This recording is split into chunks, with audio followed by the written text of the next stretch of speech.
अस्सलाम वालेकुम students, hopefully you will be fine. आज की क्लास में हम जो डिस्कस करने जा रहे हैं वो है parts of speech. Parts of speech, this is the most important lecture, क्योंकि पार्ट्स ऑफ स्पीच हर सेंटेंस में है। वो क्यों? स्पीच आम तौर पे तो हम कहते हैं तकरीर को, जो स्पीच जाके करते हैं हम। यहाँ पे स्पीच से मुराद इंग्लिश का सेंटेंस है। कोई भी जो इंग्लिश का जुमला है, सेंटेंस है, यहाँ पे स्पीच से वो सेंटेंस मुराद है।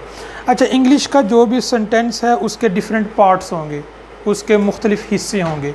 उन हिस्सों को कहा जाता है पार्ट्स ऑफ स्पीच। मिसाल के तौर पे अगर इधर मैं लिखता हूँ अली गोज़ टू स्कूल, कि अली स्कूल जाता है, तो ये एक इंग्लिश का सेंटेंस है। अच्छा, एक ये हिस्सा है, ये भी एक पार्ट है, ये भी एक पार्ट है, ये भी एक पार्ट है। इस सेंटेंस में 4 हिस्से हैं। There are 4 parts in this sentence. तो ये जो 4, इसी तरह अगर कोई सेंटेंस ज़्यादा लंबा होगा उसमें 8 पार्ट्स होंगे, किसी में 7 पार्ट्स होंगे।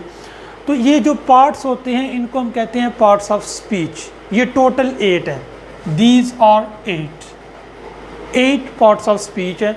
आज जस्ट हम नाउन और एडजेक्टिव को देखेंगे, और नाउन और एडजेक्टिव के अंदर डिफरेंस कैसे करेंगे, what would be the difference between nouns and adjectives, ये हम सीखेंगे।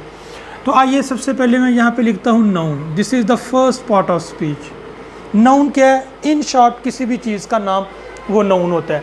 अली एक शख्स का नाम है, नाउन है। स्कूल एक बिल्डिंग, वो जो जगह होती है जहाँ पे बच्चे एजुकेशन हासिल करते हैं, उस जगह, उस बिल्डिंग को स्कूल कहते हैं, लिहाजा स्कूल भी एक नाउन है। तो इस सेंटेंस में आप देख सकते हैं देयर आर 2 नाउन्स, एक अली और दूसरा स्कूल। अच्छा, इसी तरह मैं एक और एग्जांपल लिखता हूँ। मैं लिखता हूँ he lives in uh city, कि वो एक शहर में रहता है। तो यहाँ जो सिटी है ये नाउन है, डेफिनेटली ये भी एक जगह का नाम है। तो ये नाउन्स है। अच्छा, सेकंड जो इसकी टाइप है वो है एडजेक्टिव। एडजेक्टिव, इसको हम उर्दू में कहते हैं इसमें सिफत। एडजेक्टिव, एडजेक्टिव क्या है? एडजेक्टिव वो वर्ड होता है जो नाउन के मीनिंग में इजाफा कर देता है। फॉर एग्ज़ाम्पल ये सिटी है, ये एक नाउन है। अगर हम सिटी से पहले ऐड कर देते हैं लार्ज, इधर मैं लिख देता हूँ लार्ज, लॉज, इन आ लार्ज सिटी, तो पहले था he lives in uh city.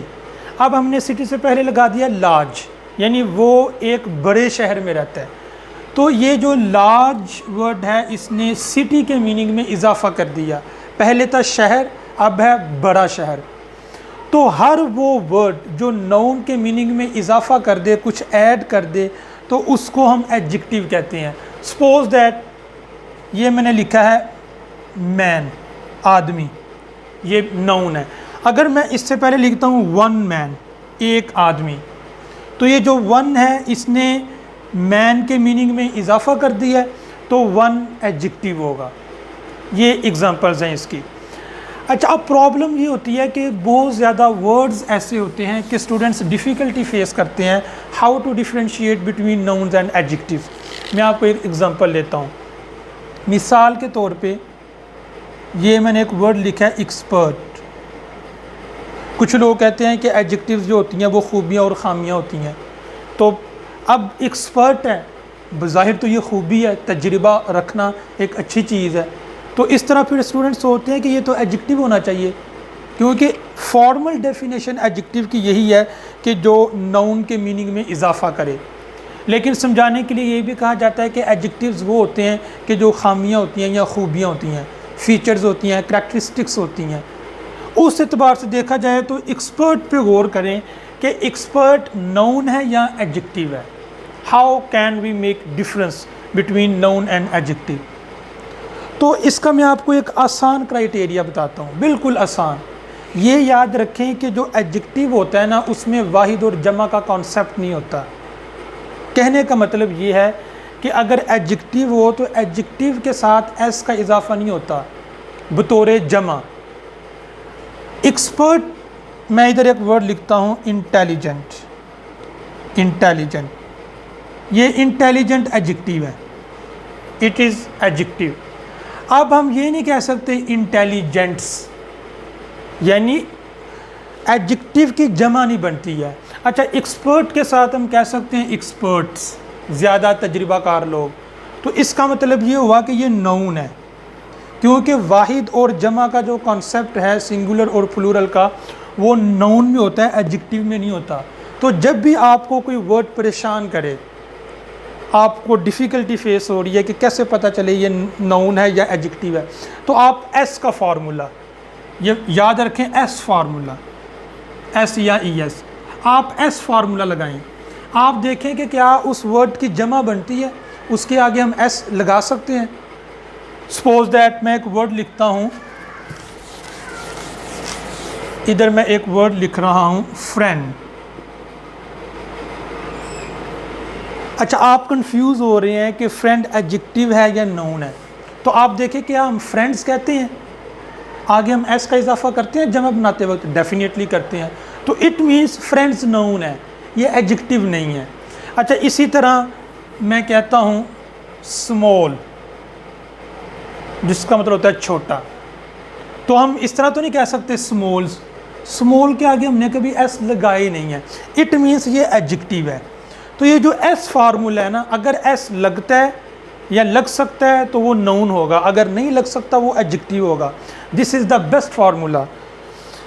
अच्छा, इसके अलावा मैं आपको एक और चीज़ बताऊँ, एडजेक्टिव अगर ऐसा हो कि उसके शुरू में वावल है, तो आया फिर हम एन लगा सकते हैं या नहीं लगा सकते। इसी वर्ड को मैं लिखता हूँ, अच्छा मैं लिखता हूँ इंटेलिजेंट, इसी वर्ड को, क्योंकि इसके स्टार्ट पे वावल है, ये मैंने लिख दिया इंटेलिजेंट। अच्छा, आप यहाँ पे एन लगेगा या एन नहीं लगेगा, ये क्वेश्चन है। मिसाल के तौर पे इधर मैं एक सेंटेंस लिखता हूँ, ही इज़ इंटेलिजेंट, वो ज़हीन है। तो अब मोस्ट ऑफ द स्टूडेंट्स, अगर मोस्ट ऑफ द स्टूडेंट्स ना भी कहें तो some of the students right here and, वो लिखते हैं ही इज़ एन इंटेलिजेंट। कि क्या ये दुरुस्त है? इसके स्टार्ट पे वावल तो आ रहा है, नहीं, ये दुरुस्त नहीं है, ही इज़ इंटेलिजेंट होगा। हाँ, एडजेक्टिव से पहले आप एन उस वक्त लगा सकते हैं कि जब एडजेक्टिव के बाद कोई नाउन हो। अगर होता ही इज़ इंटेलिजेंट बॉय, वो एक ज़हीन लड़का है, तो अब आप यहाँ पे एन लगा सकते हैं, he is an intelligent boy. इसका मतलब ये हुआ कि अगर एडजेक्टिव के बाद नाउन आ जाए और एडजेक्टिव से पहले वावल हो, तो फिर आप एन लगा सकते हैं। अगर एडजेक्टिव के बाद नाउन ना आए, तो फिर अगरचे यहाँ पे वावल है, आप एन नहीं लगा सकते। तो ये कुछ चीज़ें हैं जो कि बहुत ज़्यादा इम्पॉर्टेंट है। तो नाउन और एडजेक्टिव को हमने डिस्कस किया। नाउन की फर्दर टाइप्स हैं, countable, uncountable, abstract noun, common noun, proper noun, तो खैर उनको मैं डिस्कस नहीं करता, जस्ट हमने इन टू को डिस्कस किया। नेक्स्ट लेक्चर में pronoun, verb and adverb will be discussed इंशाअल्लाह। उम्मीद है आपको ये लेक्चर अच्छा लगा होगा। इसको याद करें, इसको लाइक करें, इस लेक्चर को शेयर करें अपने फ्रेंड्स तक। अस्सलामु अलैकुम व रहमतुल्लाहि व बरकातहू।